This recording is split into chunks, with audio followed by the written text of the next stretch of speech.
Hello! Ahoy! Welcome to the BOTScars, the first annual BOTScars ceremony. The stars are on the red carpet. They are indeed.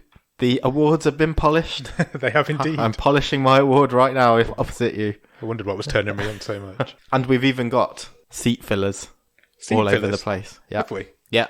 So when people come up to claim their awards... Somebody else sits in their seat? Sure. Got to look good on TV. Who have we roped in for that role? Got people. People? Yeah. Nondescript people. How are you today? I am very good. I am excited. I'm really excited for this. We've been planning this for so long. A lot of admin gone into this one, more than normal. So what are we doing, Nick? We are presenting the BOTScars. Yes. So I think I talked about this a bit before, but I'm happy to mention it again. Go for it. So we have just completed our second season of Bottom of the Stream, where we are on a never-ending voyage on our podcast boat to find hidden gems lurking at the bottom of the Netflix stream. We have looked at 25 films each series. Yeah. And any film that we've talked about is eligible for an award. And this is those awards. Yeah.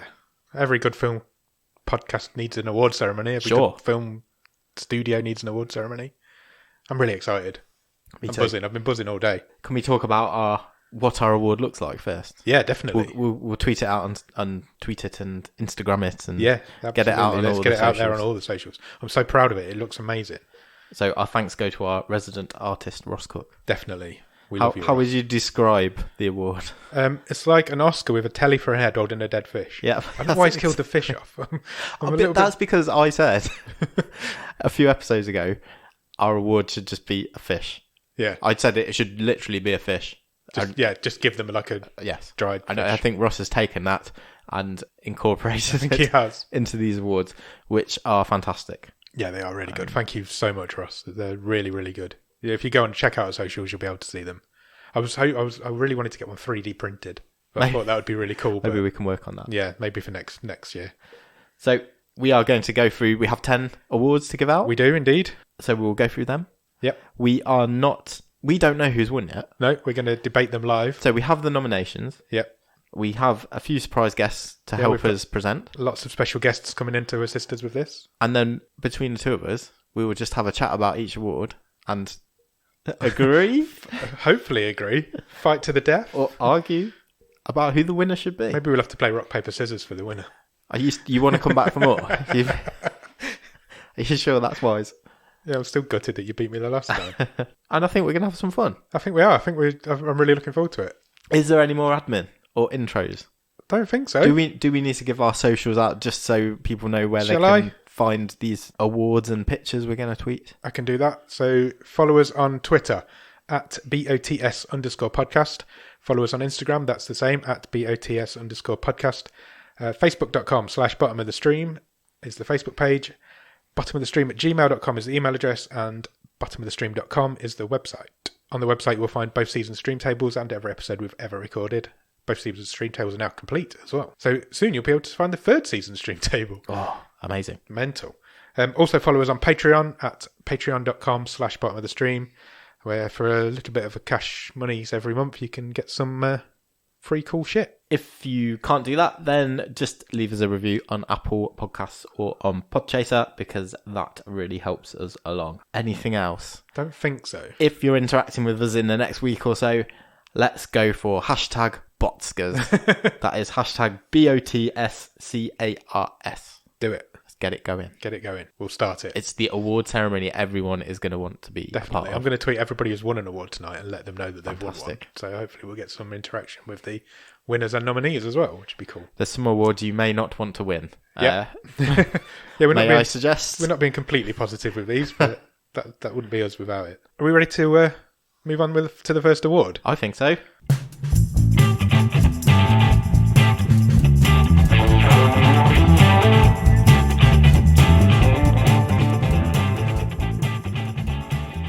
Okay, so what's the first award that we're giving out tonight, Nick? Numero uno is an award suggested by one of our Patreons, the aforementioned Ross Cooke. Yep, resident artist. Yes, it is the award for the most misleading trailer. And so it is quite apt that the person who's going to present the nominations for this award is Mr. Ross Cooke himself. Please welcome Ross Cooke. Hi, Ross Cooke here. You might know me from such things as the logo for the Bottom of the Stream podcast and nothing else. If you fancy changing that, head over to Instagram and give me a follow at Ross Cooke Comic Art or at my semi-almost regular webcomic at Inappropriately Boring. Good luck spelling that. I believe in you. When BTOS asked me if I wanted to be part of the BOTScars, I was nervous, honoured, and more than a little turned on. I hope you'll join me in all those feelings as I present the nominations for Best Shirtless Nicolas Cage Wait, no, sorry, that's wrong. It's the award for the most misleading trailer. And the nominations are Animal World, Clinical, The Anomaly, The Clapper, He's Out There. Thanks. Back to you, Adam and Nick. Thank you, Ross. Thank you, Ross. I am definitely feeling a little horny. Me too, always. Especially when you mention shirtless Nicolas Cage. I know. It's just the sound of Ross's voice. It's enough to get me going. Right, most misleading trailer. Most misleading trailer. We've had a few of these. We really have. All 5 of those that are nominated for a start. What sticks out to you? I don't think we necessarily need to talk about all of them. No, maybe not. But we'll just go with the flow and see what happens. Yeah, personally, I think this is the most clear-cut one we've got on the whole list. Okay. If Animal World doesn't win this one, I'll be very disappointed. The trailer for Animal World portrays a completely different film to the film Animal World. Sure. It's a shoo-in for me. So I'm between two of them stick in my mind. Okay. One of them is Clinical. Mostly because from the trailer I thought we were getting a good film. And it was not. And we did not. That kind of was edited into us having this really taut, suspenseful, gripping. It was a really good trailer. It is a really good trailer, to be fair. And there was none of those features in the movie. Shit film. It was like a made-for-TV, Lifetime type movie, and it was terrible. But I will save my arguments for later because I totally agree with you. It's got to be Animal World, hasn't it? Animal World.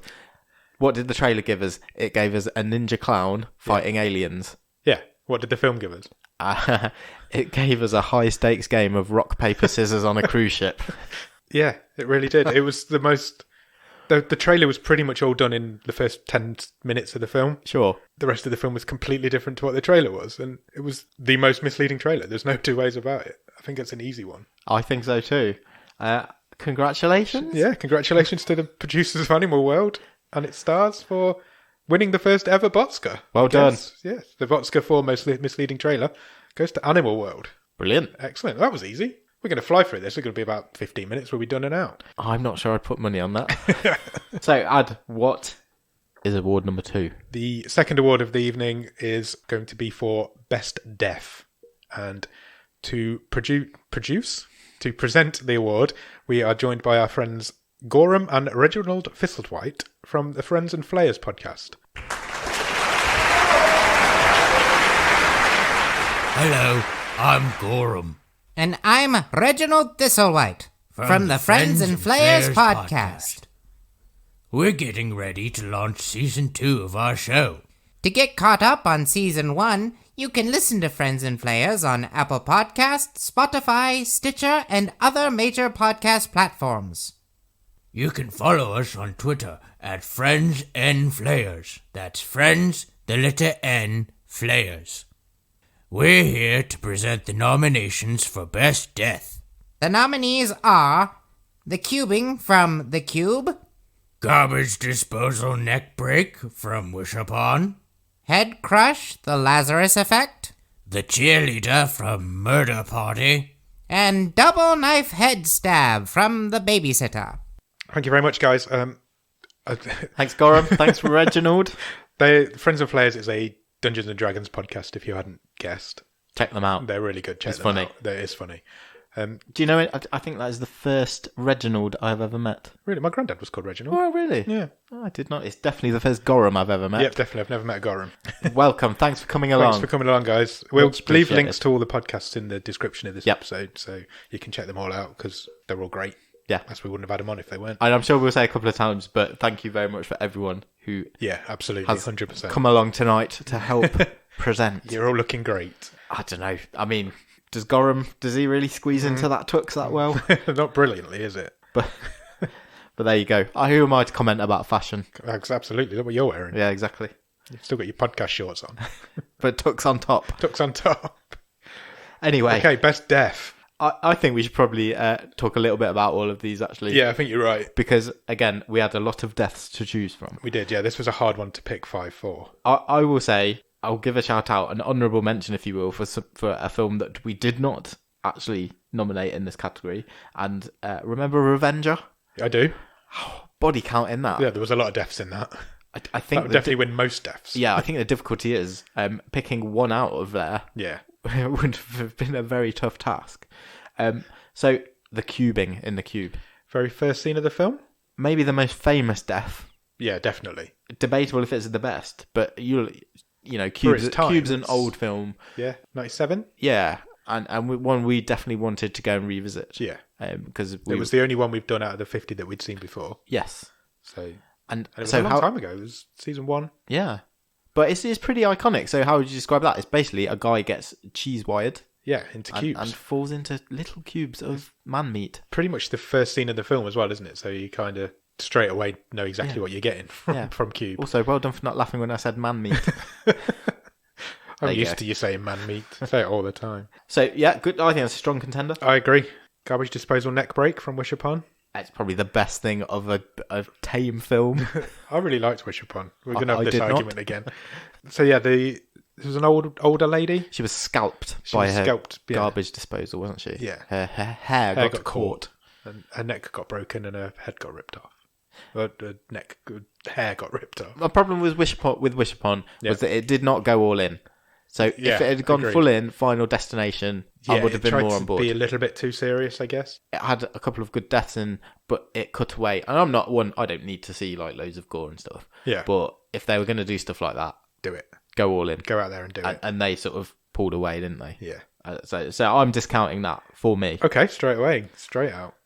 Head Crush, The Lazarus Effect. Everyone loves a good head crush. This was right at the end of the film, wasn't it? Yeah. The main guy got killed. From Game of Thrones to The Lazarus Effect. Everyone likes a good head crush. I really liked this death because I thought the effects were really good. He sort of went purple and his eyes started bulging. And then there was a really horrible crunching noise. So this is when the demon lady crushed her ex-fiance's head. Head's the word, head crush. Yeah. I keep knocking my microphone. That was a good one. Cheerleader, Murder Party was a long, long time ago. Yeah. That was really early on. So I like this one. Yeah? Because it came out of nowhere. Exactly. So you've got this set up in a warehouse. Not much has happened so far in the film. Yeah. And then basically the cheerleader falls off a chair and gets head impaled by a bit of steel. She does. And it was the surprise factor that gives this a lot of points for me. First hint of where the film was heading. Yeah. And then the film really headed in that direction. Murder Party's mental. That's a strong contender as well. And then more recently, Double Knife Head Stab from The Babysitter. Sure. So the nerd guy, all of a sudden, again, out of nowhere, the first death of the film. Yeah. Yeah, got double stabbed in the head. The babysitter produces a couple of daggers, basically, and sacrifices the guy from Hotbot. Yeah, by stabbing him in the head. Do you know what holds me back on that one? Go on. I think it was in the trailer, or part of it was in the trailer. Oh wow! I think my memory maybe. I can't remember. But that's what I think. What are you putting your money on then? I think it's between the cubing and the cheerleader in Murder Party. Okay. I have highlighted one of those. Which one have you highlighted? The cheerleader in Murder Party. I think it has to be, doesn't it? Like you say, the cubing in the cube is really iconic, but that death in the Murder Party came out of nowhere. Yeah. And really set the scene for where the rest of the film was going. And it was the standout moment of that movie. Yeah, 100%. I know I'd argue the others weren't. Murder Party's weird in my mind because it finished really low on the stream table. Yeah. But I have a real fond memories of it now. It's out there. It's really out there. I don't know, I have a bit of an affection for it now. I don't know if time's passed and I just think, Murder Party. I did, so I can remember, I didn't particularly like it, but we thought as a movie, I didn't particularly like it, but you can't help but respect how low budget it was and how much they got out of it. I think we said that at the time that we did quite like it, but at the same time, it was almost too much. There was too much going on. It was too visceral, almost. Yeah. I'm willing to give it to that. I think that's who should win it. Excellent. Yeah? Congratulations to the woman who played the cheerleader in Murder Party. We probably should have researched that. Well done for but the film itself wins that award. Yeah. So who'd have thought Murder Party would win her? Yeah, 20th in the season 1 stream table, holding on to a BOTScar. Congrats. Yeah, definitely. Well done, Murder Party. Shall we move on to the next award? Let's do it. We are flying through these. So, do you want to read out what the next award's going to be? I'm looking forward to this one. And I think this was your baby, wasn't it, this one? So, our next BOTScar is for the most batshit crazy film. Yeah, this one's the big one. We've watched, pretty much every film we've watched been batshit crazy, so this is really highly contended. To present this award, we've got a lady called Caitlin from the Eat Crime podcast. So, welcome her to the stage, I guess. Hey guys, it's Caitlin from Eat Crime, a podcast full of delicious mysteries. Each week, my co-host Amy and I talk about crime and snacks from all over the world. So while you're stuck in self-quarantine, head on over to Apple Podcast, Spotify, iHeartRadio, or wherever you listen to podcasts, and check out our episodes. And when you're done with that, go on over to our social media. You can find us on Twitter, or Instagram, or YouTube at Eat Crime. And if you're on Facebook, we're there too, at Eat Crime Pod. I'm really excited to be announcing the nominations for Most Batshit Crazy Film. And the nominations are Animal World, Miracle Mile, Await Further Instructions, Revenger, and Murder Party. Thank you very much, Caitlin. Thank you. Yeah, looking beautiful. As always. Go and check out the Eat Crime podcast. They just eat food and talk about crime, I think. What a concept. It's all in the name. Yeah. I believe they are on a hiatus at the minute, though, but go and check out their back catalogue, if they are. We should do more eating. No, that's a bad idea. I say we should do more hiatuses. it would just interrupt the sound quality. I can't do more eating. I eat enough. So, to recap what she said there, the most batshit crazy film nominations are Animal World, Miracle Mile, Await Further Instructions, Revenger, and Murder Party. And literally any single one of those films could win it. Yeah. Do you not think? All 5 of them are mental. Completely. For different reasons. Do we want to go through them? Work through them in order, I guess? I think we'll just a little bit on Animal World. Yeah. I'm just looking at what I've got in front of me, the list of awards and nominations, and I think that is the film that comes up most. Yeah, I think you're right. I really recommend you go and check it out. Yeah, 100%. Now, if you've not watched it yet, go and watch it. Sure. So, a Chinese film about a rock, paper, scissors tournament. Starring Michael Douglas. With a ninja clown in it. Yeah. What more do you want me to say? Nothing. I'd happily go and watch it again now. We'll stop this recording and go and watch it. I loved it. It's a crazy film. It's batshit crazy. There's no two ways about it. Every single scene's mental. It's a front runner for this award. Yes. What do you make of Miracle Mile? Miracle Mile's batshit crazy for a different reason. Totally. It's because the film it's sensible. It makes sense. Is that the word for makes sense? Sensical. Plausible? What's the opposite to nonsensical? Sensical. I think I might have to review that with the film is sensical. It's just what made Miracle Mile batshit crazy is the fact that the geography was all over the place for a start. 1 minute they were at one side of the city and then they were suddenly not. And it just was a bit weird. I've watched a lot of films in my time. I've watched 50 films now. That's just for this. I struggle to think of another film that I have ever seen that has such a tonal shift in it as Miracle Mile does. Yeah. I agree with first that. 20 minutes, it is a fairly paint-by-numbers rom-com. Yeah. And it's good as a rom-com. It is. It works. You get quite into... They set up a lot with the relationship, the chemistry between the leads. So it's Anthony Edwards and Mary... Yes. Winningham? Something like that. And it's a mid-80s film. Yeah. So it's got a kind of cool retro vibe to it. And then after 25 minutes, it turns into a end of the world movie. Yeah, apocalyptic thriller, almost. Yeah. A sort of, nuclear apocalypse film. Yeah. And then it ends really like nuclear. It's dark. It's really dark at the end. It's almost Cloverfield dark at the end. But it's got a message. Yeah. Especially from the time it was, what was going on in the world at that time. Yeah. The sort of Cold War Definitely. reflection of that sort of thing. I think it is batshit crazy. I don't think it can compete with the other 4 in this category. I think it's a worthy nominee, but I don't think it's an award winner. I agree. For me. I would discount it from this one at the minute. Which brings us to Await Further Instructions. Yeah. Which was really third episode? Third episode ever. So we talked. This is nearly a year ago. The last time we talked about this film. Yeah. British film. Batshit crazy? 100%. Utterly. It is a Christmas film. Yeah. Where a dysfunctional family Yep. gets together for Christmas dinner, and their house is encased by an alien being. Yep. That speaks to them through their television. Yep. And made of licorice. Yeah, and the family starts to turn on each other. Yeah. And that's just the setup. Yeah.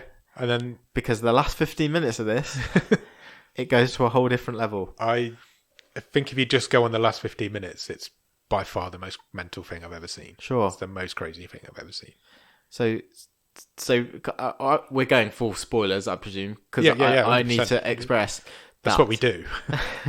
I need to express that this movie picks off everyone in this family one by one. Yeah.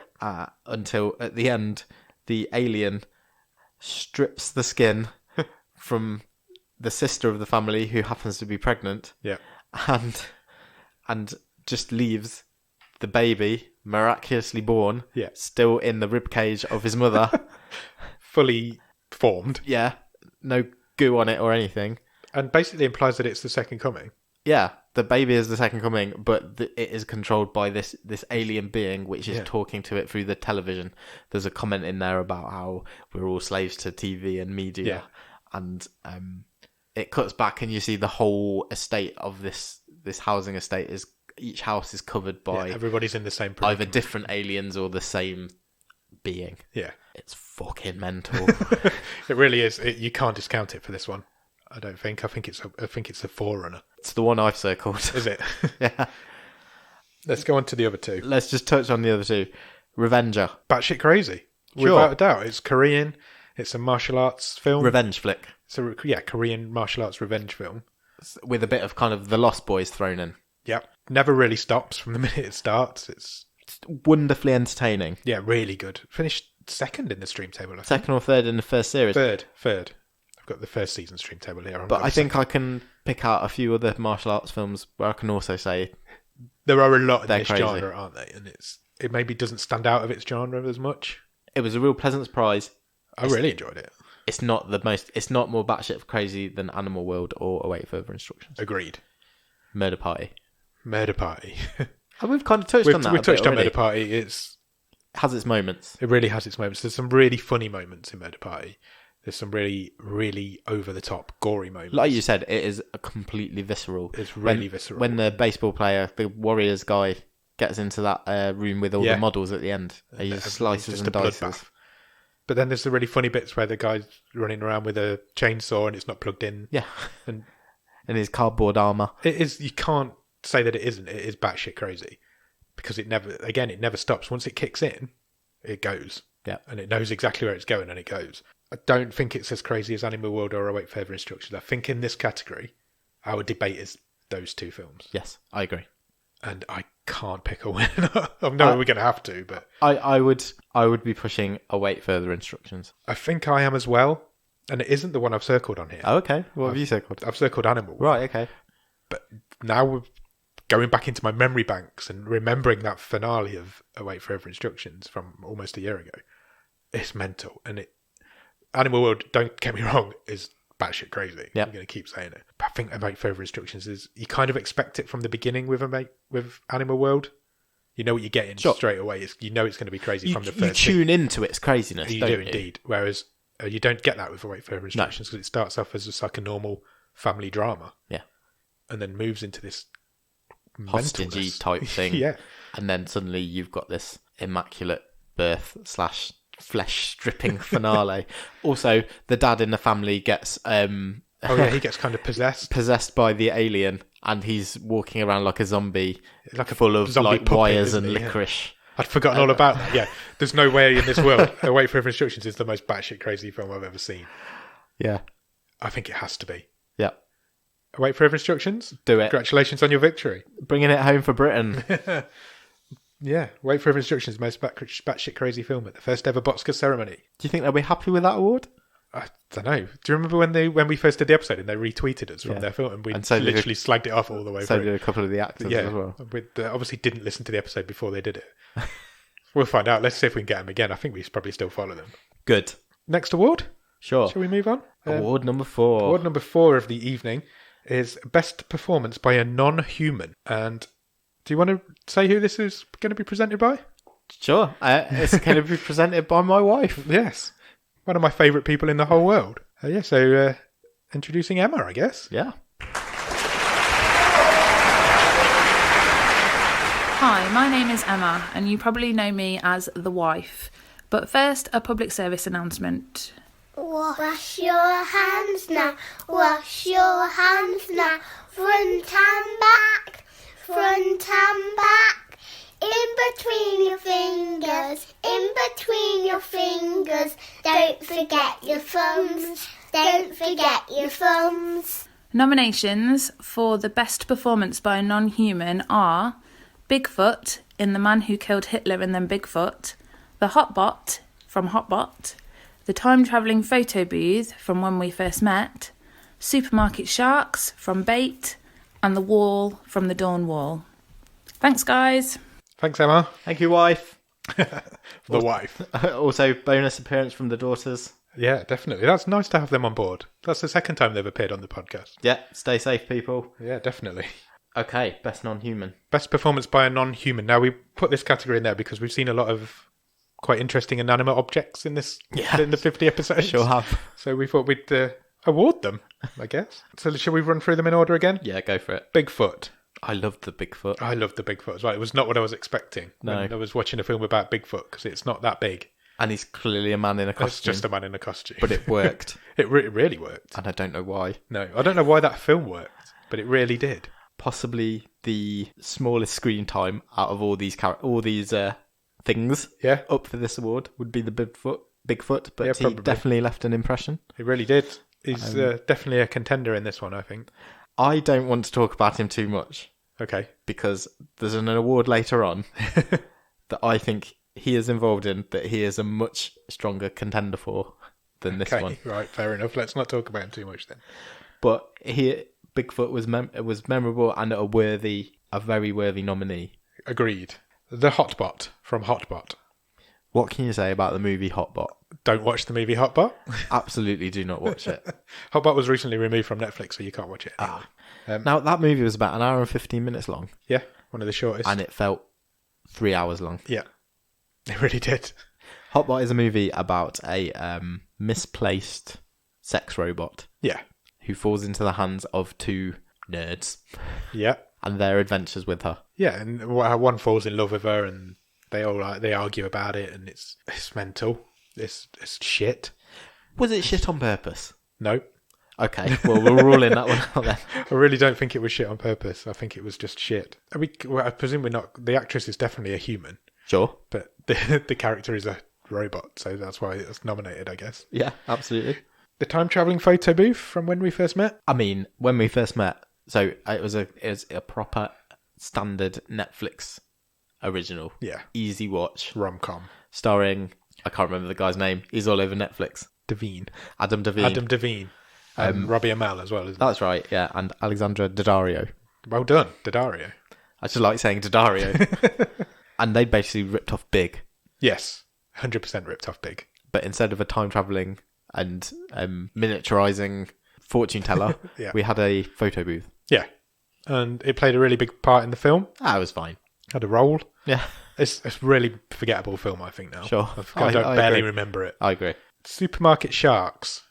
So this was our second episode. ever episode, Bait. Yeah. Which has got a great concept. Yeah. So it's an Australian film. It is. And a supermarket gets flooded via tsunami. Yep. And a couple of sharks. You end up with a couple of great white sharks in a supermarket. I love shark movies. Yep. I really enjoyed Bait. Yeah. It's a really good film. And they were memorable. There's some good deaths in Bait as well. Yeah, there are. And everyone likes a shark. I love a shark movie. There's two or three of them? Two of them. Two. One upstairs, one downstairs. Sure. One in the car park, one in the shop. One can climb stairs, one can't. And then finally, The Wall from The Dawn Wall. Yeah. So The Dawn Wall is the only documentary film we've ever reviewed. I don't like the word review. Talked about on the show. It won season one. It's the number one in the season one stream table, and it's a really fucking good documentary. It's about two guys, Tommy Caldwell, Kevin Jorgensen, and their quest to climb the Dawn Wall in Yosemite National Park. But they are doing a route no one has ever done before. Yeah. And it was considered impossible. Yeah. Basically. And it's really, really good documentary on how they tackle it and how much time they spent trying to plan it. It is nail biting, which is ironic considering they have no nails. Yeah. Oh, and by the way, Tommy Caldwell was previously taken hostage in the Middle East. Yeah, that just comes out of nowhere. And doesn't have all his fingers. Yeah, he's only got half of one. No, thumb. He's got thumb missing, hasn't he? I would argue that the wall is definitely very important to the Don Wall. That's probably the only character there that you can't do the film without him. I would say so. So does that make it win? It's the one I've circled. It's the one I've circled as well. It looks beautiful. Yes, it is beautiful. It's a terrifying opponent. Yep. It's the villain of the piece. It is. It's El Capitan wins it for me. Yeah, I agree. It's such a good film. It's a really good film. We haven't done any documentaries since. There isn't any more documentaries on the long list. Just because it doesn't really... We felt like it won because it was so gripping rather than being a good film, didn't we? And so... Yeah, but I'm not ruling out doing documentaries in the future. One may come in the future. But yeah, it never really felt like it was quite challenged. No. It's kind of a different genre, different style of film, isn't it? And it didn't really get challenged for that. So we haven't done any since. Yeah. But I really do recommend The Dawn Wall. Yeah. Obviously, it's number one in the first season stream table. So yeah, The Wall. El Capitan gets best performance by a non-human. Well done. Well done to the mountain. Congratulations. The immovable object. The Dawn Wall could not be here tonight to accept its award because we couldn't fit it into the theatre. No, and we're not allowed to leave the country, so we couldn't go there either. We will we'll send it by post. Yeah, I'll send it an award. Well done. Which brings us on to award number 5. Almost halfway through. Which is the award for most memorable moment, which is presented by Chris from the Play Comics podcast. Thank you. Welcome back to the BOTScars. I am very honored to be here. For anybody who doesn't know, I'm Chris Osborne, host of Play Comics, a show where I grab a guest and we look at video games based on comic properties and how well they stick to that source material, and maybe a few other shows coming up soon. We'll have to see about that. But enough about me. You're not here to hear about me. You are here to hear about some of the awards given out on the BOTScars this year. So, without further ado, the nominations for the most memorable moment are the Jizz Sock speech from Hotbot, Random Birth from Await Further Instructions, Shootout from Hold the Dark, Bigfoot Vomit from The Man Who Killed Hitler and the Bigfoot, and Cliff Push from What Keeps You Alive. And the winner is... I don't know because I can't open the envelope. Maybe somebody can help me out with this one a little bit. Thanks, Chris. We got you, Chris. Yeah, we'll definitely help you out with that envelope in a minute. It's a 3-man job. So, most memorable moment. This is a really tough one for me. I would like to say apologies and thank you for Chris for saying the words Jizz Sock speech. Yeah, when I sent these out, I didn't really think about the sort of things I'd have to say. It's like Caitlin had to shake batshit crazy. I don't know if Chris has seen Hotbot. Probably not. But I just imagine his face when those words were placed in front I of hope he him. didn't read them before he recorded. He just started recording. What's the Jizz Sock speech? The Jizz Sock speech appears in Hotbot, the film that we've just been discussing a minute ago. It is possibly the most random scene of any film I've ever seen. I'm glad I was not watching this movie with anyone. Yeah, I couldn't have watched. Can you imagine watching it with your parents or something? Oh, the main character's in bed, in his room, and the senator who's looking for the Hotbot, owns the Hotbot. Owns the Hotbot. Wow, I've just gone so Midlands. He owns the Hotbot, and he breaks into the bedroom. I can't remember his name. It's a really weird name, isn't it? Yeah, the kid's name. It doesn't matter. It doesn't matter. He breaks into his bedroom in the middle of the night and kind of threatens him. Yeah, and manages to get hold of the Jizz Sock that every teenage boy has in their bedroom. He reaches under the kid's bed and pulls out like the athletic sports sock, which is like literally cardboard. Yeah, it's stiffened into shape. And he has like a nostalgic rant about his own Jizz Sock. He's like, I remember having one of these. And he gives it a sniff. Oh, don't, please. And he breathes it in. I remember just watching it like wide-eyed, like, what am I watching right now? I don't know, I'm chuckling now.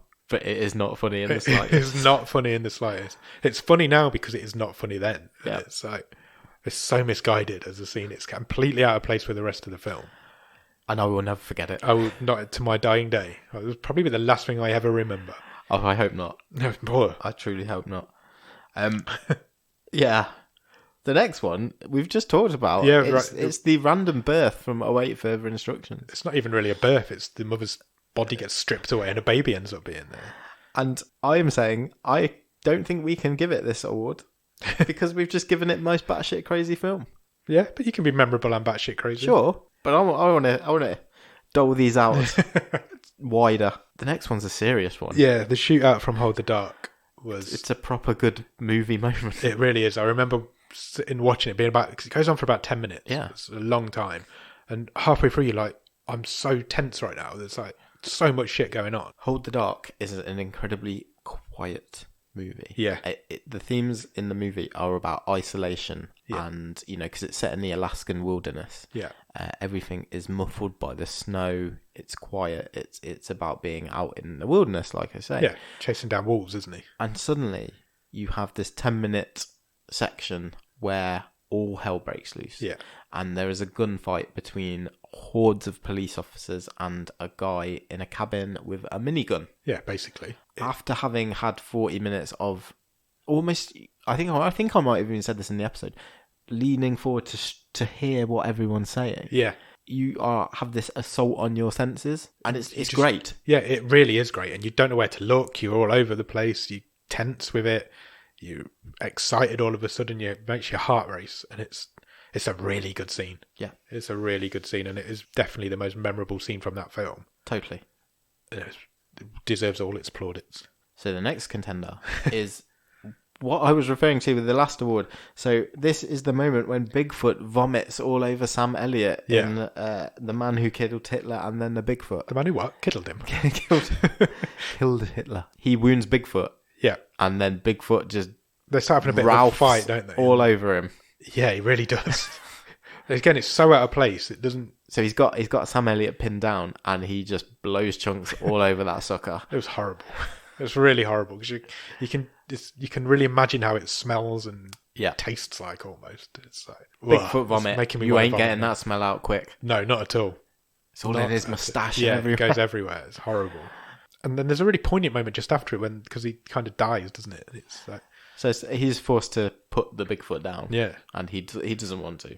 So you get it's like a visceral, almost funny scene followed by the most poignant scene in the whole film, and it's like, wow, this really again gets into your mind. And then lastly, another very serious and memorable moment is from the film that came third in season 2. Yeah, What Keeps You Alive, and it's the cliff push. Yeah. So we're gonna have to explain that a little bit. Massive spoiler alert, as we did in the episode. So we have a couple who have gone on holiday as a sort of country retreat. Yeah. And they're out walking. Yeah. And one of them just pushes the other off the edge of a cliff. Yeah, out of nowhere. Yeah. So it really is out of nowhere. I remember sitting up going, what the fuck? I remember, I think this is the only thing I've probably seen while we've been doing the show where I, same as you, sat up and audibly gasped. Yeah. I think. Because you don't see it coming at all. They're like this loving, two ladies, aren't they? They're like this loving couple all the way up until this point. And then you don't even feel like there's anything weird between them. They're just going on this nice holiday. And then she just pushes her off this cliff out of nowhere. Yeah. And then from there, the whole film goes... Phew. It's brilliant. It's such a good film. Excellent It's a really film. good film. And then it becomes a sort of game of cat and mouse between the two of them, fight for survival in the wilderness, in the forest. Which all culminates in it happening again at the end of the film. It's a brilliant movie. It's such a really good movie. Real gem. Definitely. I'm not sure where to go with this one. I've written, crossed out. I've got 3 different markings. I've also got 3 markings. It's a really tough one. For me, it's between 3. Okay. It's between the jizz sock speech. Yeah, I've marked that. Yeah. The shootout in Hold the Dark. Okay, I've not marked that. And the cliff push. Okay. So I went with the jizz sock speech, the Bigfoot vomit, and the cliff push. I see where you're going with the Bigfoot vomit, but I just feel like the other 3 are more ingrained in my memories of Bottom of the Stream. Yeah, sure. I think I wouldn't disagree with that. I think the Bigfoot vomit is so memorable within the tone of that film. Yeah. It's not necessarily as memorable as the other two that I've marked. So should we narrow it down to those? Means we both mark those two. Let's narrow it down to those two. So it's between the jizz sock speech and the cliff push. What do you want to do? Do you want to go with a proper They're very different moment scenes. or something that is memorable because it's cringe? They're memorable in very different ways. The jizz sock speech is memorable because it was so out of place in the film. And the cliff push is so memorable because it set up the rest of the film. Yeah. I think I want to give it to the cliff push. It's the one that I've double underlined.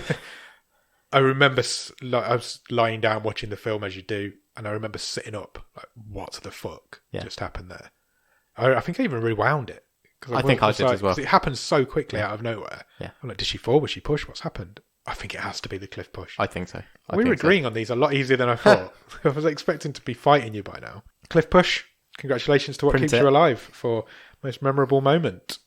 That's a big achievement in 50 films. We'll throw a BOTScars down to you down there. Definitely, yeah. Hello.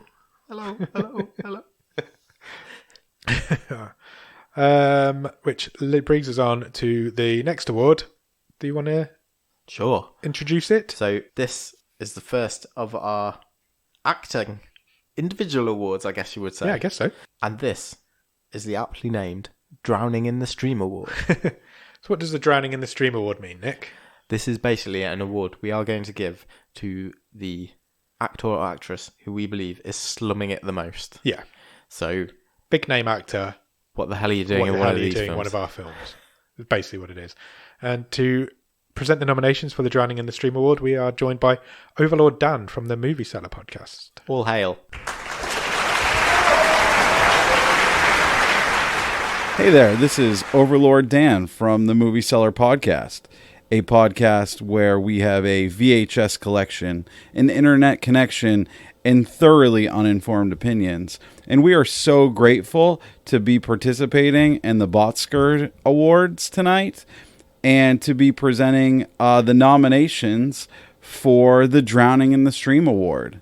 But before we get to those, I just wanted to plug really quickly our show. You can listen to it anywhere that podcasts can be found. Apple Podcasts, Google Podcasts, Stitcher, Spotify, and other fine podcasting listening apparatuses. But also, I wanted to mention our VHS for T1D fundraising campaign. In this campaign, we are trying to raise money for a cure for type 1 diabetes, something that's important to us as my daughter, my 11-year-old daughter, has type 1 diabetes. And essentially all that you need to do is donate money to the Juvenile Diabetes Research Foundation, and we will watch any terrible movie, any fantastic movie, any movie that you choose. So go over to our social media platforms, whether that be Twitter, Instagram, or Facebook. You can find us at The Movie Cellar. And check out our bio. We have a link to our campaign in there. And check out some of our episodes. Check out some of our VHS for T1D episodes. Get a feel for what it's about. Get a feel for why we care about it. And get an idea for how much fun it can be to help find a cure for type 1 diabetes.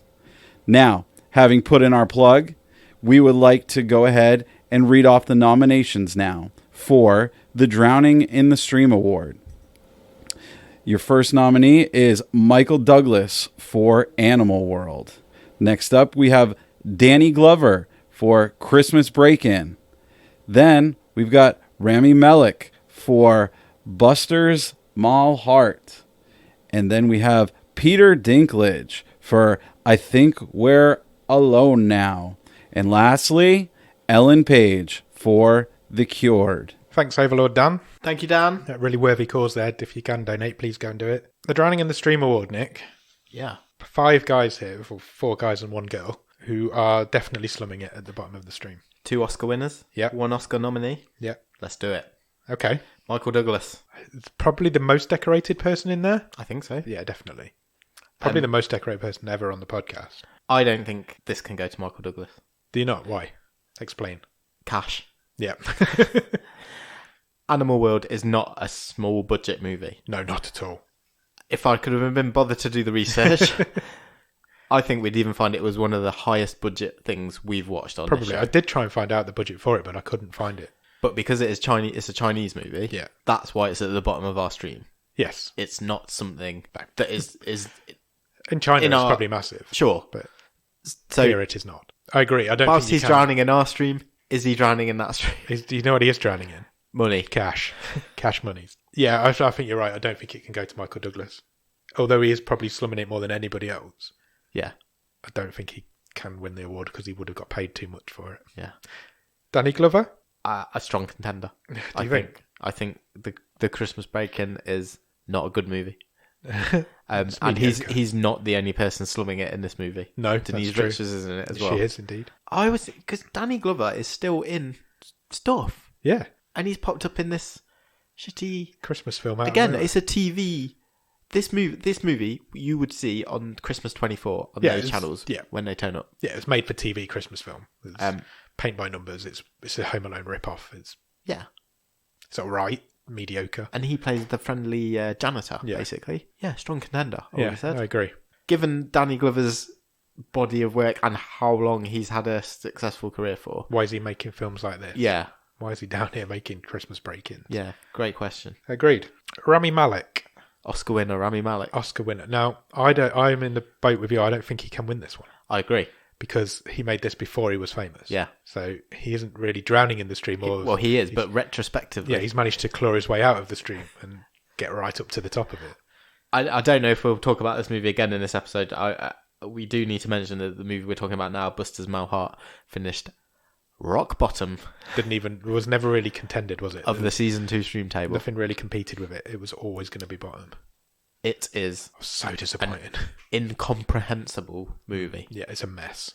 It's an absolute mess. Doesn't make any sense. Go back. As with all of these, go back, find our episodes, go and listen to them. Yeah. Listen to us try to explain what the hell this movie is. I remember it giving me a headache about. Trying to talk about it. It's so difficult to explain what's going on. Check out our episode on Buster's Malheart. But I agree. Massive star. Now. Yeah. Wasn't then.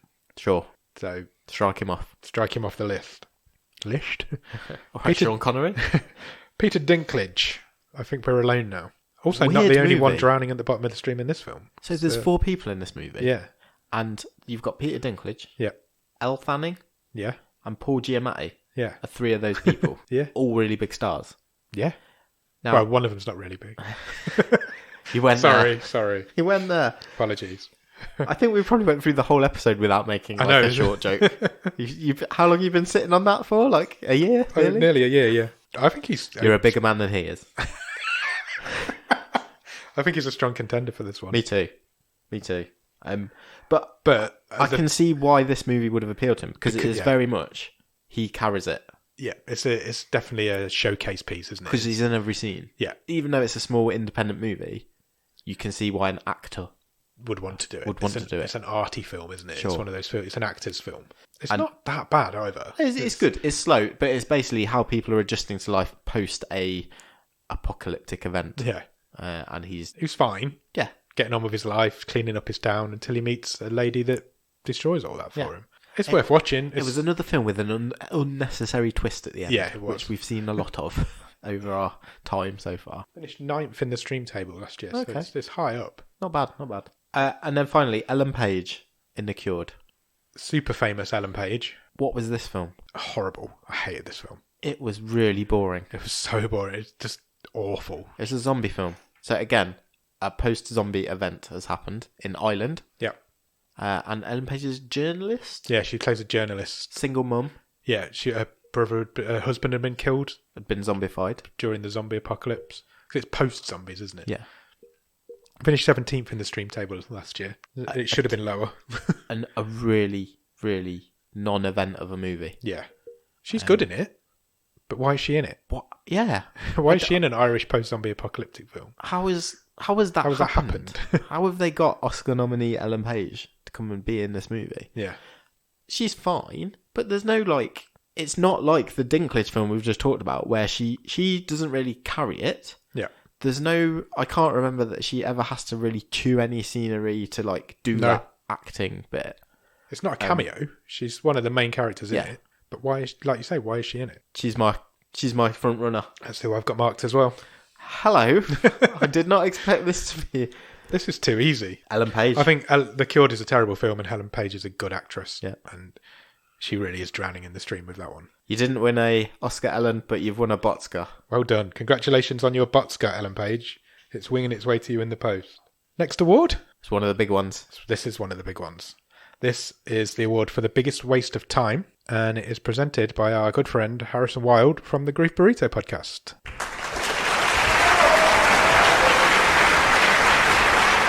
Hello everyone, I'm Harrison Wild from the Grief Burrito podcast, and I just wanted to say thank you to Adam and Nick at Bottom of the Stream for letting me present this award at the BOTScars. It's great to be here, it really is. I'm here to stand for gamer rights and burritos for all, and I don't think it's fair that we... Really? Hand motions? You're speeding me up? Right, fine. So, the nominations for the biggest waste of time... Whoa, you picked me for Is this, like, aimed at me? Fucking hell, man, I'm personally triggered. So, the biggest waste of time... The nominations are Sierra Burgess is a Loser, Between Worlds, Hotbot, The Open House, The Anomaly, and finally, Buster's Malheart. Thanks, Harrison. You're not a big waste of time, really. We love you. Thank you. Also, burritos for all. Couldn't agree more. We'll sign that petition. Get a petition going, we're signing it. Oh, I'm hungry. Where can I get a burrito from? Nowhere. Oh, God damn it. I have to go home and make one. I can make you some fajitas. That's the closest I've got, I think. Biggest waste of time. Wow. We're harmonised then. Is this our equivalent of our worst movie? Yes. That's basically what that would be one way of looking at this. It's difficult to call them the worst movie because in theory the two films that finish bottom of the stream tables should be the worst movies. And we're going to have the same thing with the best movies. So we've seen some terrible movies that I quite enjoyed.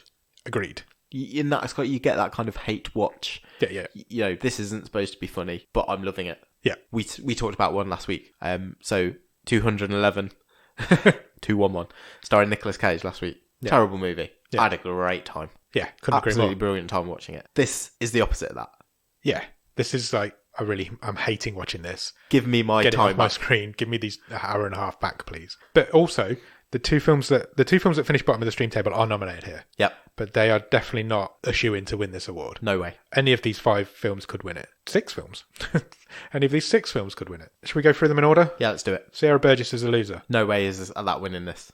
No, because... How much has that movie given us? It's true. In terms of discussion, I had a full-on argument with my wife about it. So did I. I had a full-on argument with your wife about it. I think there's a real gender gap in how people see that movie.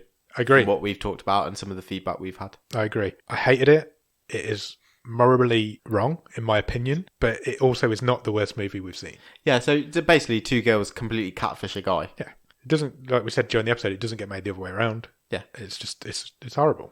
But, like I said, it's not the worst film we've seen. There's some good performances in it. Yes. There's some good actors in it. Yeah. And, like, the chemistry between some of them is very good. Yes. I don't think it was a big waste of my time. No, I'm glad I've seen it. It's not a good film. We've probably talked about this film more than we've talked about any of the other films since we watched it. It's not a good film. It's the film that nobody should watch, but at the same time, it isn't the worst film we've watched. I don't think that was a particular waste of my time. Agreed.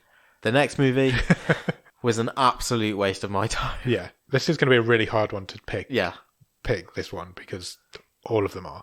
Between Worlds is a shit movie. This was our Nicolas Cage movie from season 1. Yeah. Where he plays a trucker who meets a woman whose daughter is possessed by Nicolas Cage's ex-wife. Yeah, that's exactly what it's about. And it sounds like it should be fun and it should be interesting. It's got Nicolas Cage in it. It should be exciting. It's really garbage. And also, I am putting this in inverted commas, it is an erotic thriller. With Nicolas Cage in. Big fat Nicolas Cage in leopard print budgie smugglers. Ugh. It is another completely nonsensical movie. I remember whilst I was watching it thinking, I need this to end now. Yeah. There's better things I could be doing with my life than watching this film. Yeah. I hate this film. It's awful. Yeah. It's not scary. It has no tension. Cage doesn't even get to go off the rails. No, he's really tied down in it. It's awful. It really is. It is definitely in the conversation for this award.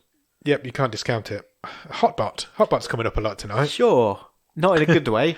No. Can it be a waste of time if it was nearly one of our most memorable moment? I don't think I would say that Hotbot is a waste of time. It's one of the worst films I've ever seen. Yeah. No doubt about it. But like I said about Murder Party, I've got a bit of a nostalgic affection for it now. The problem is, I was a little bit disappointed when it got removed from Netflix the other week. Sometimes I find it difficult to separate. Looking back at them, I find it difficult to separate my experience of watching the movie and then my experience of recording the episode. It's one of my favourite episodes we've done. Yeah. Because we just laughed all the way through. Yeah, exactly. Because it's just so stupid. If you were to sit and watch Hotbot, you are wasting your time. Absolutely. It is a big waste of time. Don't know. I'm not discounting it yet. Okay, I'm with you there. Yeah. The Open House. Man, this podcast nearly finished as soon as it started. Because it was our very first episode. Yeah. And I remember watching it, the movie, The Open House. And I was wondering what I'd signed up for. Yeah, it was not a fun time, was it? The ending of The Open House is... If we'd have done an award for worst ending, it might have been up there. Yeah. The ending of The Open House made me angry. Yeah. Like, proper angry. I would have just literally just wasted the last hour and a half. Because this film... I say ending, it doesn't have an ending. It doesn't end. It's an awful slasher film that... and it turns out that there is no motivation, there's no reason for the killer. He's just a dude. Yeah. Who likes going and looking at houses. Who you never meet, never get any explanation of who he is. No. It's garbage. It's so garbage. There's no good kills. It's, again, no tension, no... shit. Shit. Terrible film. You can't discount it from this waste of time because you've wasted your time watching it. Absolutely. Which leads us on to The Anomaly. I'm so proud. The Anomaly was Nick's wild card for this season. So talk to people about what the wild card system is that we introduced this second series. We didn't do them in the first season. No. It's a second season innovation. Good word. I couldn't think of the word. Thanks. So basically, at the start of each season, we both get given a wild card. At the end of every episode, we randomise a film that we're going to watch for the next week. Once a season, you get to veto that and play your wild card. And you vetoed a film, and we watched The Anomaly. We sure did. And it turned out better than I could have ever imagined. It was one of the worst films I've ever seen. Agreed. In my life. Not just on this show, in my life. I couldn't agree more. It's definitely my worst 5 films ever. And that was not what I was going for. So Good. The reason I picked it was because I thought we haven't really done much sci-fi. Yeah. And it had Noel Clarke in it. Yeah. He's got a pretty good reputation. British, yeah, he really has, young British director, Ian Somerhalder. Yeah, again, another reasonable star. Yeah, running around shooting guns, doing sci-fi stuff. Brian Cox is in it as well. Yeah, again, it makes no sense. It doesn't. So it has no right to be as bad as it is. Basically, Brian Cox is a dying scientist, and his consciousness is in Noel Clarke's body. But every now and again, for a few minutes, Noel Clarke gets his own consciousness back, and he has to work out what the hell's going on. Which sounds quite good. It is executed terribly. Oh, it's awful. It's so bad. It's really badly acted. The action scenes are terrible, so it's like a Matrix light. Yeah. And remember how they keep the kid hostage? Yeah, in a bag of acid. That doesn't affect him. Yeah, so... It's awful. There's no two words about it. It's right up there with my worst film I've ever seen. Do you know why I like this so much, though? Because I hate it so much. Yeah, because I made you waste your time. The only thing that got me through this was that I knew you would be hating it so much more than me. I hate it and so that pleases much. me. I hated it so much. Which brings us to the final one, Buster's Malheart. A little bit like Sierra Burgess. I don't think this can win this. It is a waste of time. And it was the worst film that we saw this season. But at the same time, it has its moments. I don't know what I'm trying to say, but it's weird. It makes no sense, and it doesn't flow together. Yeah, but I never wanted to turn it off. No. Do you think this should be at the bottom of the stream table for this season, or should the Anomaly be there? No, I think this because I enjoyed watching. I didn't not enjoy watching the Anomaly, but it was a waste of my time. Yeah. But I'm like I say, I'm totally biased. Because I the only enjoyment I got out of the Anomaly was that I know you would... I was literally sitting there chuckling at how ridiculous and stupid and horrible it was. Because I know you... I could picture your face going red watching it. Yeah, it was. It really was. This stream table this season is weird because there's some really quality films at the top end of it.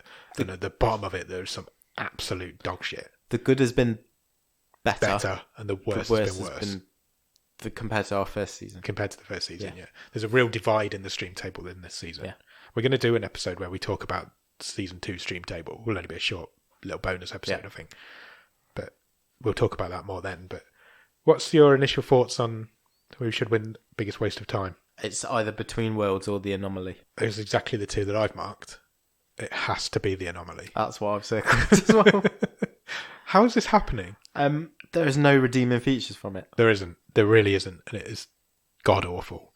And it's weird now that The Anomaly is going to take this award, but the two films at the bottom of both stream tables are not. Yep. Because the stream table is a reactive thing that we do as soon as we've watched the film. Yeah. And then things change in your mind slightly, I guess. And I guess that's what we're finding. But, a little bit. Yeah. The Anomaly is a waste of time. Do not watch that film because you are wasting all of your time watching it. Congratulations. Commiserations? I'm not sure. Don't know. Congratulations on your win. Noel Clark, this award is winging its way to you. Absolutely. So, should we do something a bit more positive? Sure. Let's move on to best performance by a human. So we've already done non-human. Let's do human. Come on, humans. So this award is presented by Kyle from the Triple G podcast.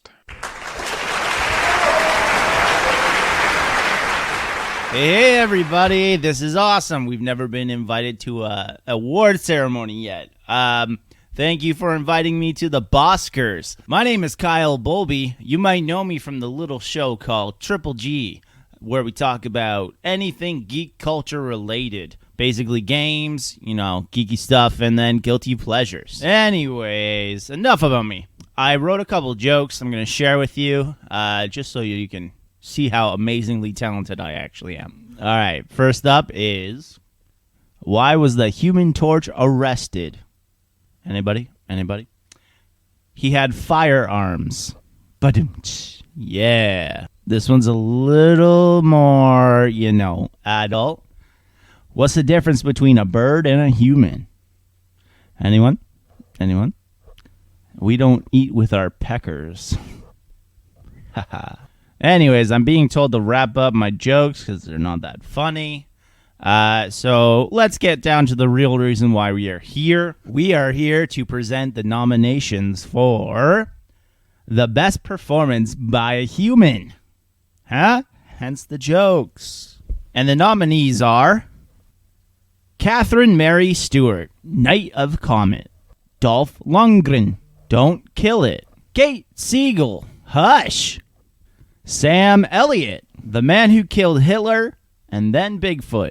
Judah Lewis, The Babysitter. Thanks, Kyle. I appreciate your jokes as well. Yeah, I do too. Your dad jokes are very much on my level. I really enjoyed the Human Torch one. That was good. Made me laugh. Best performance by a human. Why is a human so difficult to say? Isn't it? Should it be It's not an-human, is it? No, absolutely not. Best performance by a human. It's difficult to say. I can't say it. Should we go through them in order again? Yeah. Catherine Mary Stewart, Night of the Comet. I loved Night of the Comet. I did as well. It's a really good little film.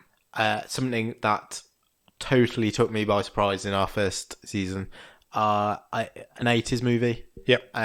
Finished 7th in season 1. I thought it was great. And she was the best thing in it. Yeah, by far.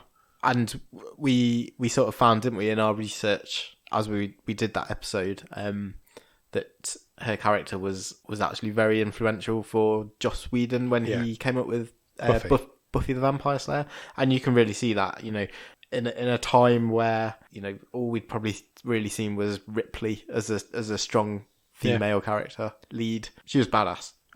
Really enjoyed Couldn't agree more. That movie and her performance. She was really good in it. It's a really good film. Check it out. Dolph Lundgren.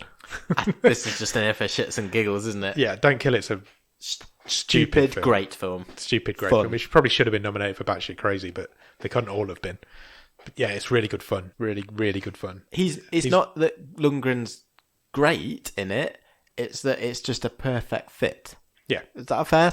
He was perfectly cast in it, wasn't he? And he's just running around slaying demons. Yeah, he's a demon slayer. Amazing. What more would you want? It's really good fun. It's really good fun. It's a really good performance. Much better than his performance the second time he appeared on the stream table. Yeah, possibly more on that later. I mean, I don't know how many acting awards Dolph Lundgren's ever been nominated for, but...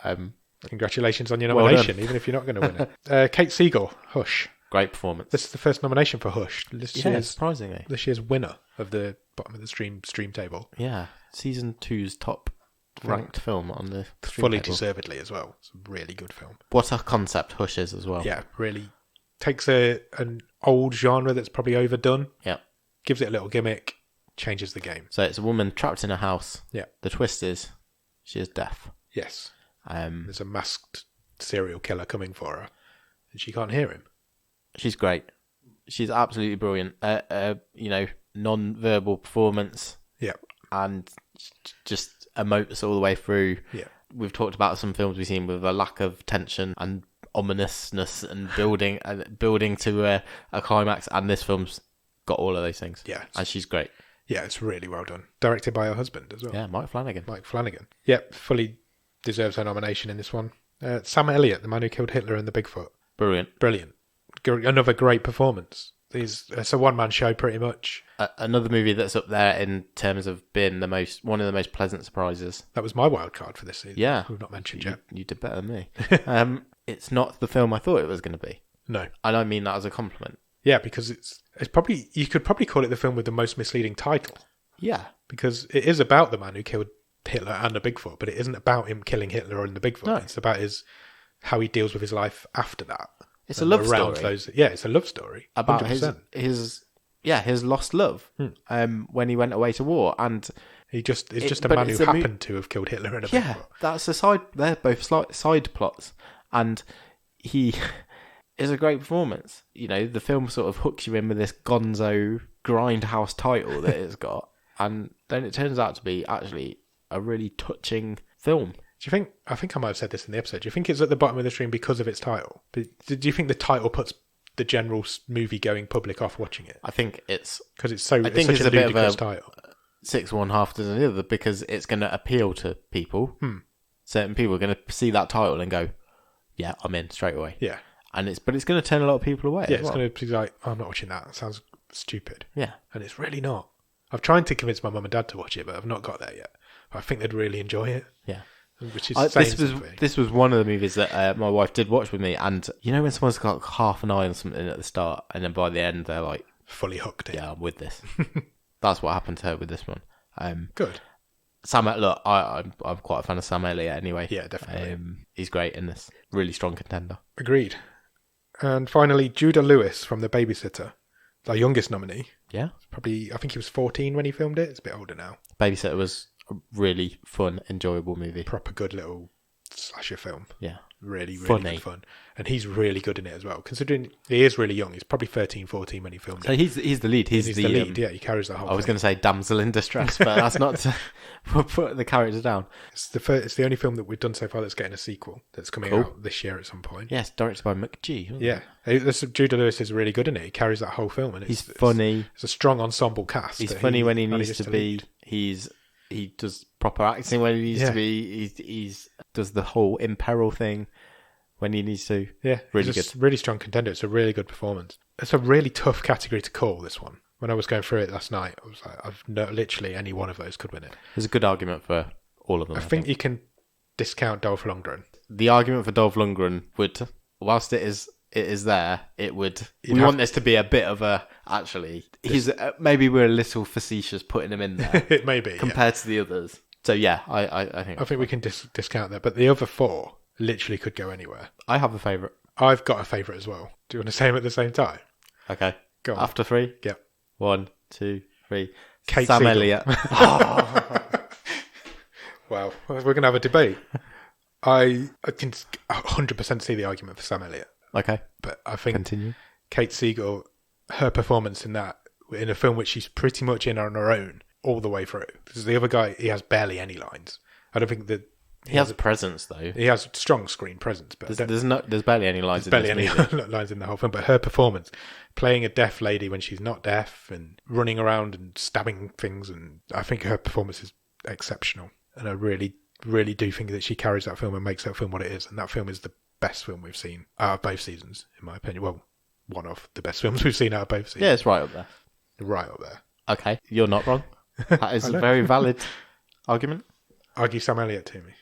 I think Sam Elliott has to do more. His range required for his movie is wider. I think that's a fair argument, yeah. He also carries it. Yeah. It's not as much of a one-person show as Kate Siegel in Hush, but the emotion he puts in this, he has to do a bit of the action man stuff. He gets vomited on by a Bigfoot, but then he gets across this love story. Yeah, that's a fair point. The weight that his character has on his shoulders, you really feel that. You do. You can feel the load he's carrying around with him. And when he sort of makes peace to a degree at the end of the movie, I think he's the most...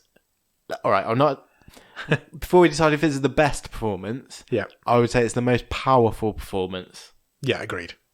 We've seen. Yeah, I can't argue that. They're very different, the two of these. So this is I'm not quite sure how we're gonna resolve it. Maybe the thing to argue myself down against Sam Elliott is that he's not the only person carrying the load in this, because the younger version of his character is played by a different actor. Yeah, but he is the emotional weight of this movie. Yeah, he is. He really is. And if I was going to... So, because you've just argued down Sam Elliott, I guess I just need to argue down Kate Siegel in the fact that it is all just set in one location and she is just playing the same role all the way through.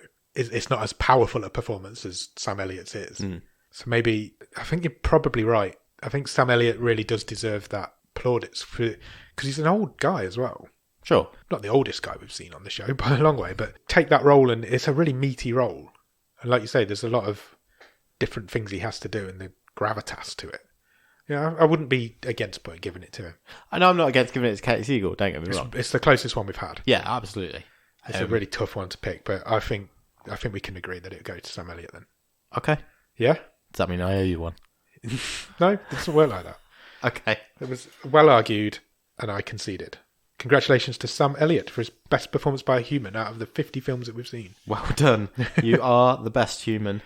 Which leads us on to the worst human. The worst performance by a human is next. The worst human. You're the worst. And to present the award for worst performance by a human, we are joined by Linda, Donnie and Adrian from the Cage's Kiss podcast. Greetings and salutations. We are Cage's Kiss, the Nicolas Cage podcast, where we discuss each of the National Treasure cinematic masterpieces and his life. We also try to glean whatever kernels of wisdom we can from his character that week. My name is Linda. My name is Donnie. And I'm also Adrian. Tonight we are here to present one of the awards. The award for worst performance by a human. You know, Donnie, motion pictures can make you cry, and they can make you cry. Most of them make me want to die a little inside. Yep, most of them kind of took you there whether or not you were looking to. Speaking of tucking, that's a very nice dress. Why, thank you. Why, everybody who's everybody is here tonight. And you're looking rather dapper, too. Thank you. I thought the bow tie around my balls was nice. It's a nice touch. But I felt that the top hat and the monocle was just a little too much. But when I make him jiggle, it looks like he's talking. And that's probably better performance than the people who are nominated tonight. The nominations are...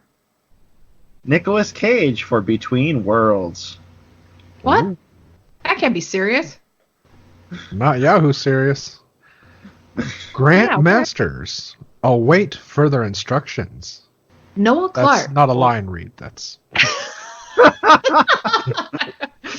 It's instructions. You heard Grant Masters. Noah Clarke for The Anomaly. Who dat? Jean-Claude Van Damme for Blackwater.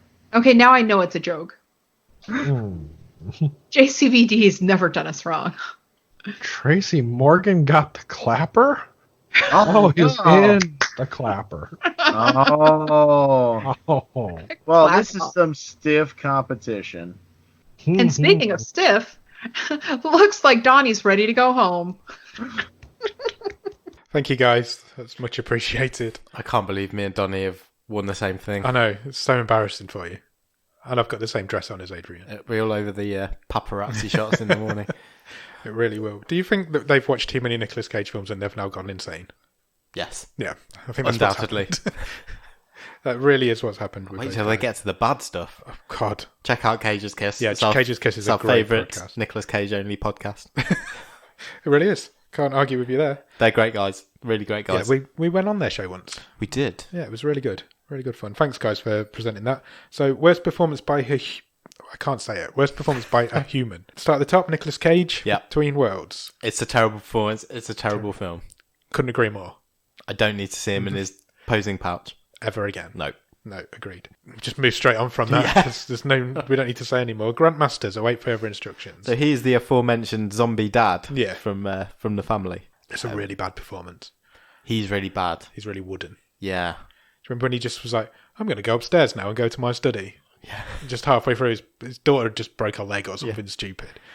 Doesn't react like anyone in the real world. It's really bad. It's a really bad performance. Noel Clarke in The Anomaly. Sorry, Noel. Awful performance. It's definitely the by far. Your mix of like Kung Fu Matrix / WWE wrestling is terrible. The acting's terrible. The film's terrible. Yeah. Sorry, mate. Jean-Claude Van Damme, Blackwater. Terrible. Again, Jean-Claude Van Damme is awful in this film. This is the movie where Van Damme looks like a baked potato with the mumps. And he can't move in this film. He's supposed to... He can't do his martial arts stuff. No. And so what has he got left once you take that away from him? What has he got left? Because it's not... Sure as shit ain't his acting skills. No, that's for definite. Awful. And Tracy Morgan for The Clapper. I remember saying at the time, I don't know if he is this a performance or is this what Tracy Morgan's like all the time? I think it's pretty much... It's like Tracy Morgan is everything I've seen him in. He's the same. This is a really distasteful movie because he almost plays it like he's a guy with mental learning difficulties. Yeah, but I think he is. It's like, but that's not. We've talked about this in the episode. I really like this episode. I think it's one of my favourite episodes that we've done. Yeah, it's where right we talk about the Clapper, and we talk about it more in detail there. But it's really distasteful because it's almost played like he is playing a guy with learning difficulties. Yeah. But it's never mentioned that is the case, and it's what is going on in this film. I don't understand it. The Clapper's a terrible He's film. The worst thing in a bad film. Yeah, this is a real tough one as well. Throw a dart at this one. Dude. Literally any one of them can win this. I think you've got... Nicolas Cage is a good actor. Yes. That's a fact. He's won an Oscar. Noel Clarke is a good actor. Yeah. That's a fact. I don't think you can say that about the other three. No.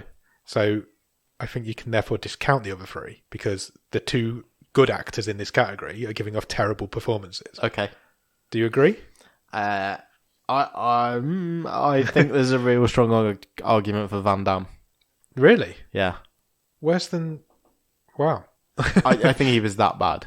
He is really bad. He dragged. This was a bad film anyway, but he... I don't even got the words. He's just like animate plasticine. You know? Yeah, he is really bad in it. Okay, but maybe we can... So we definitely discounted Tracy Morgan and Grandmasters. Okay. Do you think? Yeah. Okay. We've got to narrow them down somehow. We have. The one I've picked, the one I think should win it, is Noel Clarke. Okay. Because, like we've said now numerous times, The Anomaly is a terrible film. His performance in The Anomaly is awful. When he tries to impersonate Brian Cox. I'd forgotten about that bit. And he doesn't sound anything like Brian Cox. So yeah, when he just puts on a really fake British accent. I don't even want to explain it. No, I don't even want to explain it. When he's trying to pretend to be Brian Cox in Noel Clarke's body. Yeah. And he's all like, all right. Tally-ho, chaps. And... tea and cake. Butter the scones. But Brian Cox doesn't talk like that. So that's for me is a terrible performance. You've won it. You've won me round. I'd forgotten it. He does that bit. He does do that. Yeah. And that's just when he's being bad. There's the rest of it's shit as well. Yeah. Don't get me wrong, but that tips it over the edge for me. I feel really bad now. He's a double BOTScars winner. Is he? Yeah. Worst film and worst actor. Yeah. Wow. Sorry, Noel. Maybe I won't tweet him with his awards.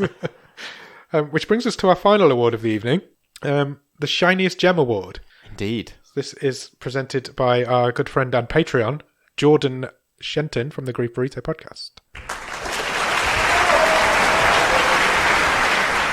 Hello everyone, my name's Jordan from the Grief Burrito podcast, and I would like to personally welcome you to the BOTScars. It's a genuine honour to be reading the nominations for the Shiniest Gem category for my favourite podcast. I love them so much that they're my phone wallpaper. They actually are though. But honestly, all jokes aside, it's been an absolute pleasure to see these guys grow and to collaborate with them, and they'll definitely be in the podcast big leagues before long.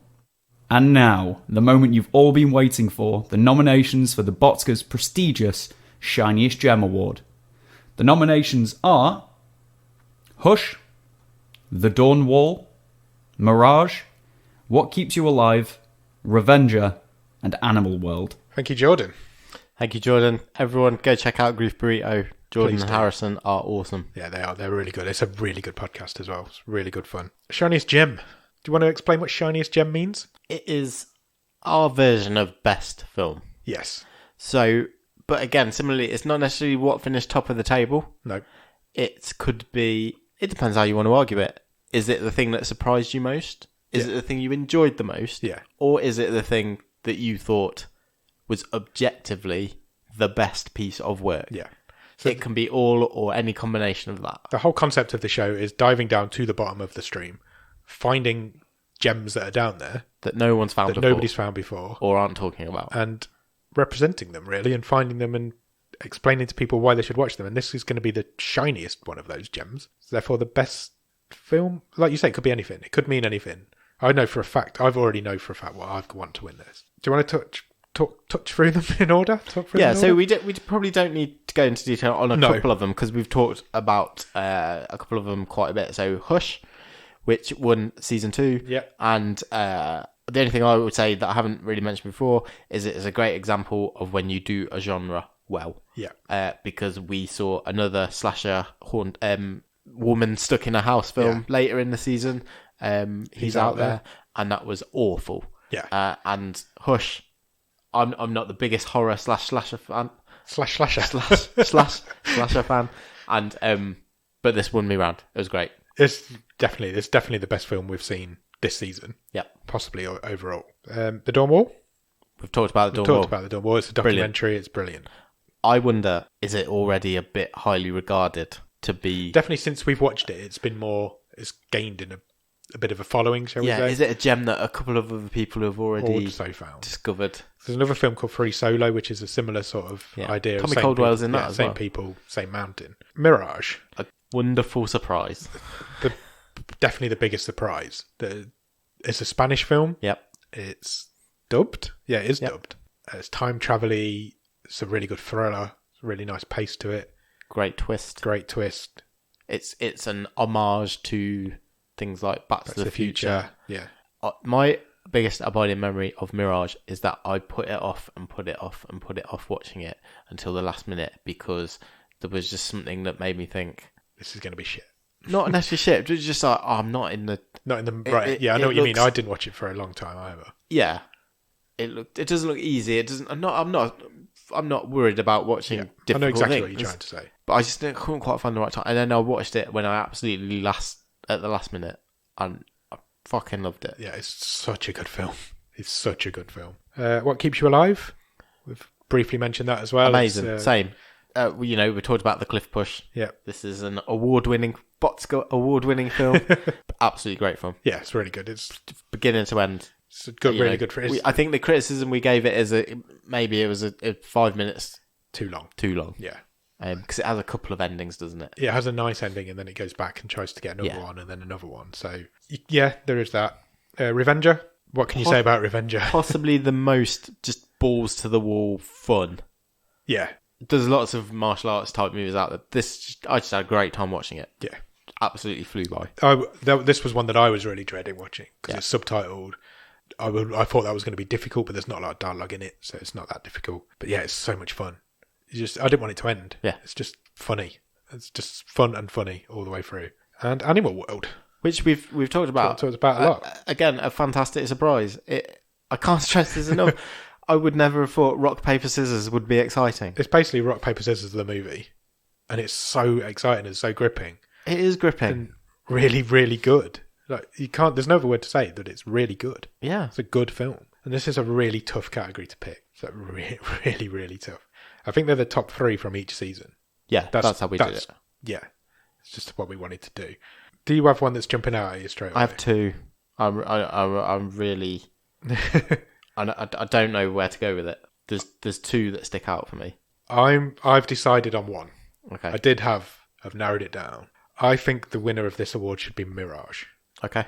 Is that one of your 2? Yeah, it is. It is. It is, yeah. Good. We said Shiniest Gem, so this is something that nobody's seen. Nobody's seen Mirage.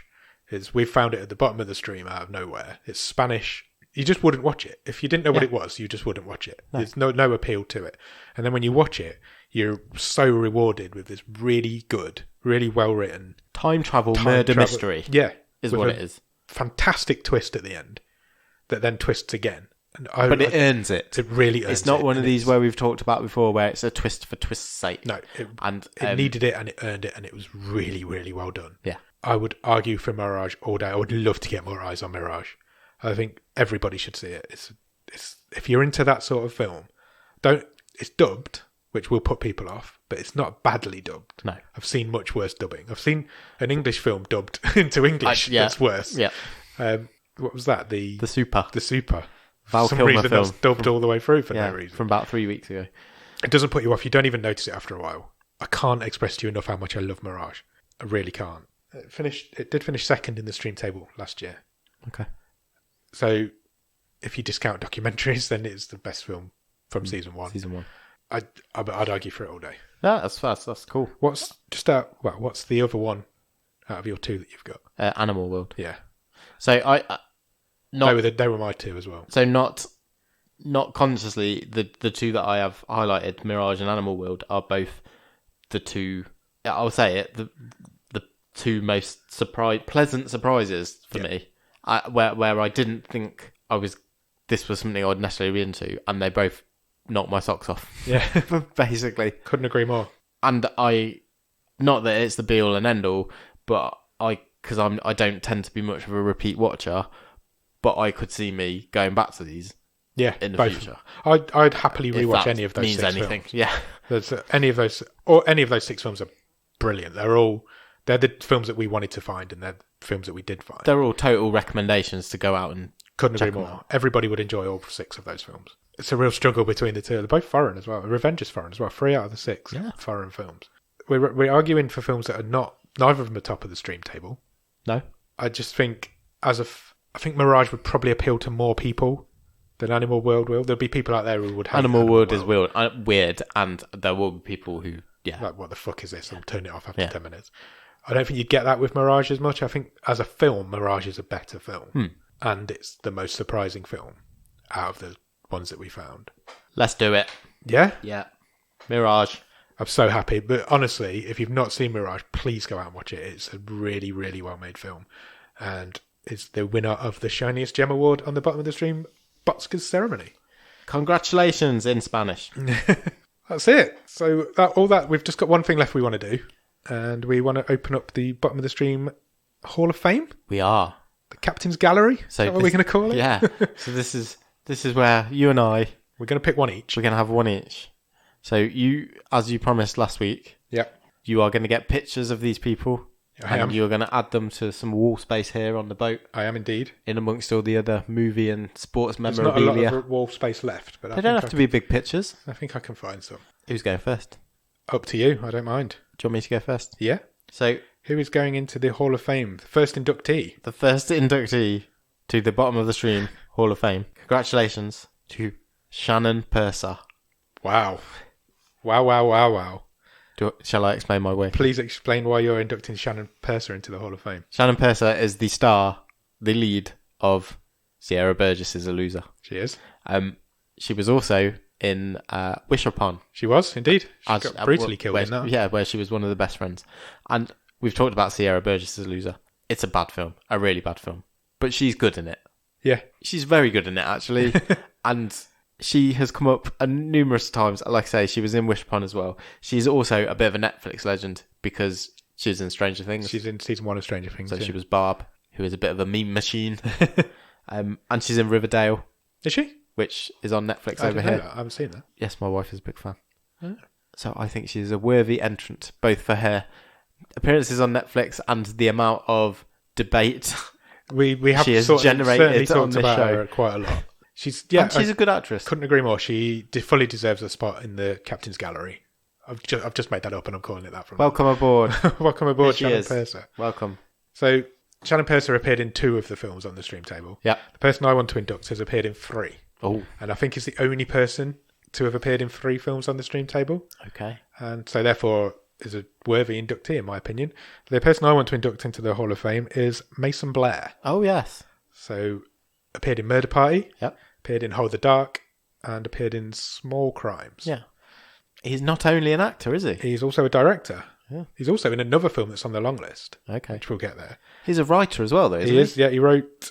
He was on the writing staff for Hold the Dark, I believe. I think he wrote Small Crimes. I think he wrote Small Crimes. Which we didn't like. We didn't like. We didn't really like Murder Party either. No. We did like Hold the Dark. Yeah. That finished quite high up. I think he's just... Whenever I think of this podcast now, I think of Mason Blair because he's just there. He's just been there. He's clearly got a good contract with Netflix. Yeah, he has.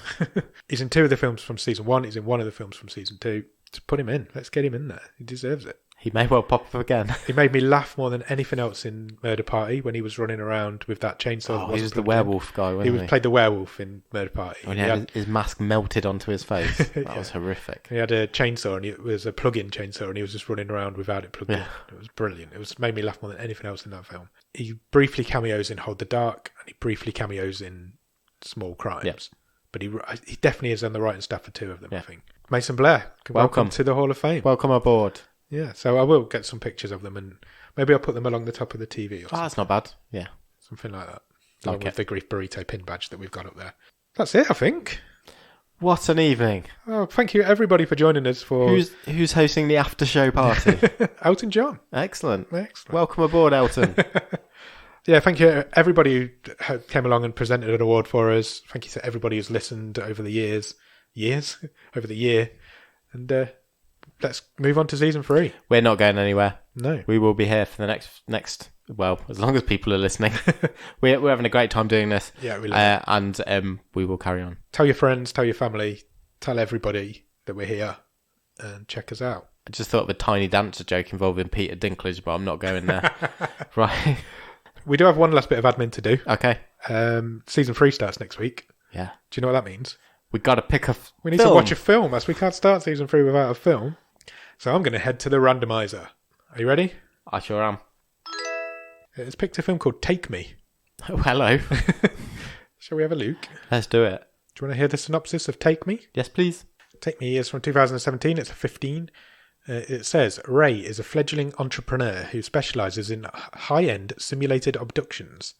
He jumps at the chance when a mysterious client contacts him for a weekend kidnapping with a handsome payday at the end, but the job isn't all that it seems.